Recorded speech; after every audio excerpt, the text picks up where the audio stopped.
स्वाति ने इसी साल शहर के कॉलेज से पढ़ाई पूरी की है और अब उसके लिए जगह जगह से रिश्ते आने लगे हैं। स्वाति से ज़्यादा उसके रिश्तेदारों को उसकी शादी की चिंता है। इसीलिए जो भी स्वाति के घर आता वो किसी नए लड़के की खबर ज़रूर ले आता। अरे दीदी, ये फोटो देख के बताओ कैसा है। राहुल नाम है लड़के का, मेरी सहेली की बहन का बेटा है। अपनी स्वाति के साथ एकदम प्यारी जोड़ी लगेगी इसकी। ज़रा दिखाना, फ़ोटो तो बढ़िया लग रहा है। कोई गलत आदत वादत तो नहीं है ना इसे? और कमाता कितना है? अरे कोई गलत आदत नहीं है दीदी, आप कहो तो एक मीटिंग करवा देती हूँ, फिर सब कुछ फाइनल कर लेना। हाँ, ये सही कह रही हो तुम। संडे को स्वाति के पापा भी घर पे ही रहेंगे।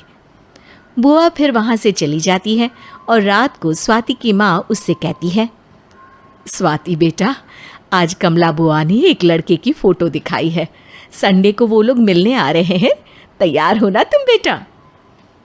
अरे मम्मी, आप कहाँ कमला बुआ के चक्कर में आ जाती हो? अभी इतनी जल्दी कोई शादी वादी नहीं करनी है मुझे। अरे बेटा, अच्छा लड़का है, बुआ जानती है उसे अच्छे से। हाँ स्वाति बेटा, एक बार मिल तो लो, बाद में देखेंगे आगे क्या करना है। वैसे तो कमला रिश्ता लाई है तो मना करने का तो कोई सवाल ही नहीं उठता। संडे की सुबह होती है और कमला बुआ राहुल और उसके मम्मी पापा को लेकर स्वाति के घर आती है। अरे आइए आइए भाभी, इसे अपना ही घर समझिए, इनसे मिलिए। ये मेरे भैया और ये मेरी भाभी हैं। नमस्ते भाभी जी, ये है हमारा लड़का राहुल, सरकारी नौकरी की तैयारी कर रहा है ये। वैसे आपकी बेटी कहाँ है? अरे स्वाति बेटा, बाहर आ जाओ। वैसे कितनी पढ़ाई की है स्वाति ने? जी, पोस्ट ग्रेजुएट है हमारी बेटी साइंस में। ये सब तो ठीक है, पर घर संभालना जानती है या नहीं? हमें कौन सी इससे नौकरी करवानी है, नौकरी तो मेरा बेटा करेगा ही।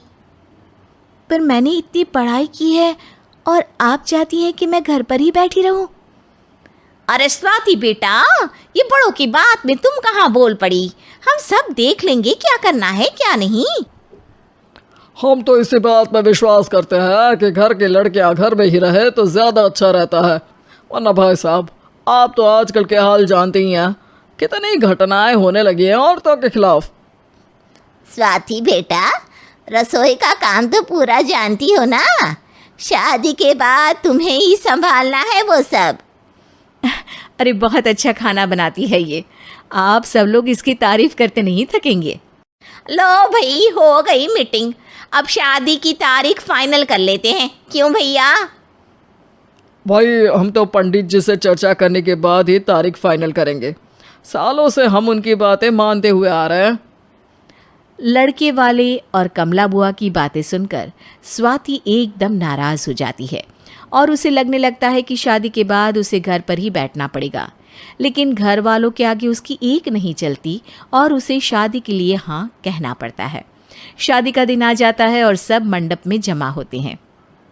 अब फेरों का समय हो गया है, अब कन्या अपने वर से 7 वचन मांगेगी। आप किसी धार्मिक आयोजन में जाएं तो मुझे भी ले जाएंगे। आप मेरे माता पिता का भी बराबरी से सम्मान करेंगे, हमेशा मेरा साथ निभाएंगे। आपको दोनों परिवार की जिम्मेदारियां बखूबी निभानी होगी। हर ज़रूरी बात में मेरी भी राय लेंगे। आप सभी गलत आदतों से दूर रहेंगे। आप मेरे अलावा किसी और औरत से कोई गलत संबंध नहीं बांधेंगे। ये 7 वचन पूरे हुए, वर क्या तुम्हें ये सारे वचन मंजूर है? जी हाँ पंडित जी, मैं सारे वचन अच्छी तरीके से निभाऊंगा। अरे वाह वाह, बढ़िया तरीके से सब काम संपन्न हो गया। तो इसी के साथ विवाह संपन्न हुआ और आज से ये दोनों पति पत्नी हुए। 1 मिनट पंडित जी, अभी एक वचन लेना बाकी है। अब कौन सा वचन है बेटा? मैं अब हमेशा के लिए किसी दूसरे घर में जाने वाली हूँ, तो पति के अलावा मैं अपने सास ससुर से भी एक वचन लेना चाहूँगी। अब कहो बेटी। मैं ये चाहती हूँ कि मुझ पर किसी बात की कोई पाबंदी नहीं लगाई जाएगी। मुझे सब कुछ करने की आज़ादी होगी और मैं भी विश्वास दिलाती हूँ कि मैं एक अच्छी बहू बन के दिखाऊंगी।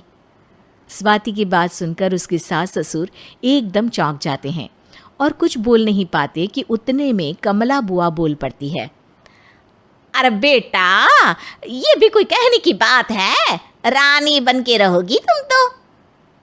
वचन देने से पहले सोच लीजिए, क्योंकि शास्त्रों में वचन ना निभाने वालों के लिए नरक से भी बदतर सजा लिखी है। स्वाति की चालाकी से वहाँ मौजूद सब लोग प्रभावित हो जाते हैं और लोगों में बदनामी ना हो जाए, इस कारण स्वाति के सास ससुर को उसे वचन देना पड़ता है। और कैसी अपशकुन वाली बातें कर रहे हैं आप पंडित जी? हमें मंजूर है बेटा तुम्हारी शर्त। स्वाति अपनी समझदारी से अपनी बात अपने ससुराल वालों से मनवा लेती है और खुशी खुशी राहुल से शादी कर लेती है। अब से हर शादी में मैं खुद 8 वचन दिलवाऊंगा। ओम मंगलम मंगलम मंगलम।